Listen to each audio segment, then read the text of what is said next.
त्रिकाल संग्राम, महादेव का वह युद्ध जिसे इतिहास छुपा गया। एक अनसुनी, रोमांचक और महाशक्ति से भरी कथा। वक्त था युगों से भी पुराना, जब ब्रह्मांड का हर कण ऊर्जा से कांप रहा था। देव, दानव, ऋषि, महर्षि सभी भयभीत थे, क्योंकि आकाश में एक काली दरार बन चुकी थी। वह दरार किसी दानव की नहीं, किसी देव की नहीं, वह थी असंख्य ब्रह्मांडों के विनाश से जन्मा एक प्राणी, कालराव, जिसकी एक गर्जना से 10 लाख सूर्य एक साथ बुझ जाए, इतना भयंकर। देवताओं ने उसे रोकने की कोशिश की, परंतु वह हंस पड़ा। देवों की शक्ति अब मेरे लिए खिलौना है। तब देवताओं ने आखिरकार पुकारा, महादेव। कैलाश पर्वत पर गहरी ध्यानावस्था में महादेव बैठे थे, पर अचानक धरती कांपी। गंगा धारा के जटाओं से रोशनी की लपट उठी।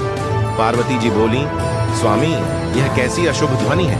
महादेव ने धीरे से नेत्र खोले। नेत्रों में त्रिलोचन अग्नि, जिसे युगों ने भुला दिया, वह आज लौट आया है। इंद्र, बृहस्पति, वरुण कैलाश पर पहुंचे।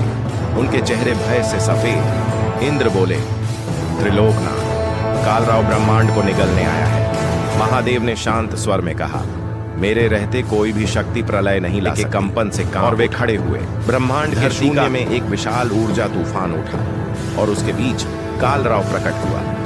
काली बिजली का शरीर, आंखें जैसे जलते ग्रह, आवाज मानो हजारों राक्षस एक साथ चिल्ला रहे हैं। वह महादेव को देखकर दहाड़ा, शिव, युगों पहले तुमने मुझे निर्वासित किया था, अब मैं लौट आया हूं तुम्हारी रचना को नष्ट करने।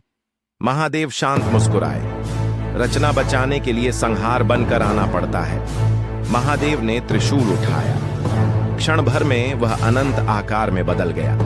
कालराव ने दोनों हाथ उठाए। असंख्य काली ज्वालाएं महादेव की ओर बढ़ीं। महादेव ने बस इतना कहा, और ज्वालाएं हवा बनकर छितर गईं। कालराव आश्चर्यचकित, मेरी शक्ति पर असर ही नहीं। अब कालराव ने पूरा ब्रह्मांड हिला दिया।